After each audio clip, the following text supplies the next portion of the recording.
And welcome back to the Jason Show Home Edition. She is our Chanteuse of Chardonnay, our master of Merlot. Ladies and gentlemen, please welcome back to the show our good friend, Leslee Miller from Amuse Wine. Hello, Leslie. Hello, Jason. I have to tell you, I heard a new one. Actually, somebody called me Sauvignon Blonde. Sauvignon Blonde. Why didn't I think of that? I don't know. That is fantastic.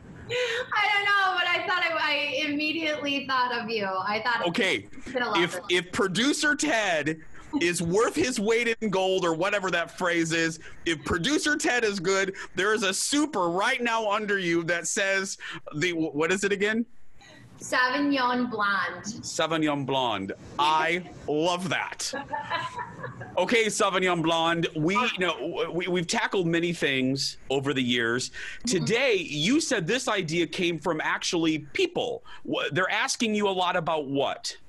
They're asking me a lot about wedding wine. And I do get a lot of this, obviously, in the spring and the summer season. And I think people were rearranging plans, and now things are back on. And people want to know, hey, I want the best bang for my buck. I don't want to overspend in the alcohol department, which is very easy to do. How many wines should I have, and how much should I order? So it's probably some of the most frequently asked questions that I get, specifically spring and summer months. Perfect. Let's get started. And I have my wine glass of vodka on. I'm just joking. It's actually just water. So where are we starting today? Because I'm looking at that spread. I'm very excited. Where are we starting? Yeah, there's a lot of wine here, but I want to start with number one, how much wine to buy. And I think this is important because you don't want to overly buy, and obviously this can start to cost you a lot. The flowers, the photographer are already costing you a lot, so let's keep it easy on the wine budget. All right, so generally what you factor is that most people, and this sounds like a lot, but in reality, it's pretty normal. Most people drink about half a bottle of wine when they go to a wedding, if they're wine drinkers. And that's about 2.5 to almost 3 glasses of wine. So if there are 25.4 ounces in a bottle, all right, just say 25 ounces in a bottle, and most people drink approximately 12 ounces, and that's factoring in for people who drink heavy. That's also factoring in for people who are not drinking at all. So I'd say like your average overall, you're kind of factoring in about, if you're just going wine, I would say about 12 ounces per person. So what you do is you literally take your head count times 12 ounces, then you get your maximum ounces, 1,200 ounces, right? Okay. And then divide that by your 25.4, and boom, you get your number of bottles that you'll need. I'm gonna need to take another drink to do all that math. I'm hoping all of you that are watching, I hope you did all of that. But no, I'm kidding. But that makes sense. That's a good equation, because that is like beer. You can kind of think about, like, okay, we'll get a couple kegs. But you're right. I never thought about that. Wine is hard to try to figure out how much to buy. Or you could basically just take your head count and divide it by 2, and you'd end up in a pretty good position as well. Okay. Now, let's say you are a couple that are super into cocktails. Maybe you have a pretty heavy cocktailing crowd, and you're thinking maybe we won't do as much wine. People are really into the cocktails. I would take probably your overall bottle count then down by like 20-25%. So if you think people are going to be really doing some pretty heavy cocktailing, you've got you've got a big rowdy group, then I would say take it down by like 20 to 25% overall with wine. Got it. What's next? Next, I would say don't spend more than $15 a bottle on a bottle of wine. And this is inclusive of your sparkling wine. And this is such an interesting area because, there's a lot of places where you can bring in your own wine.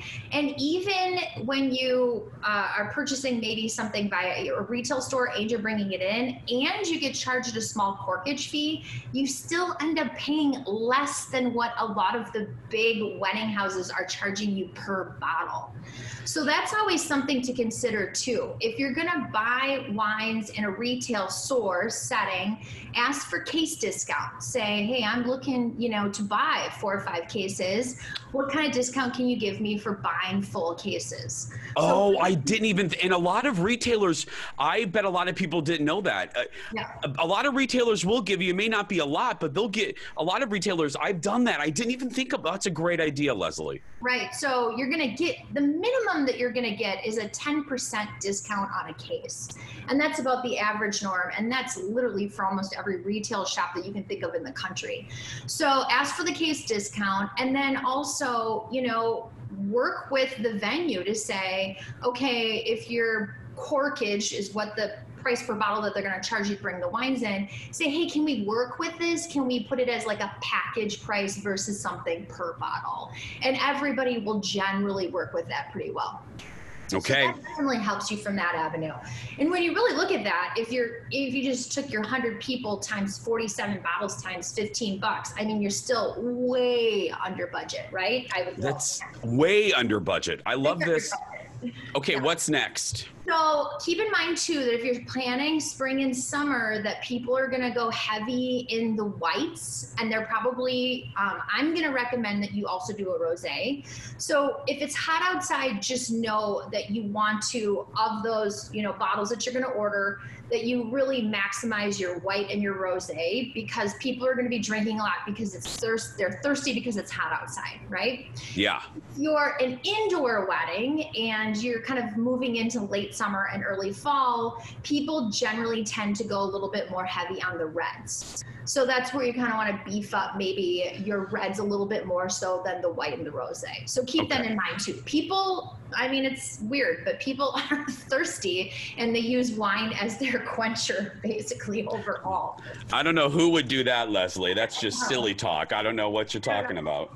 So now also there's the big question of champagne toast. And the champagne toast is, people keep thinking, wow, I have to buy all this wine for the champagne toast, when in fact, in reality, most people are going to drink about 3 to 4 ounces for the champagne toast, and then they're going to go back to drinking whatever it was that they were doing.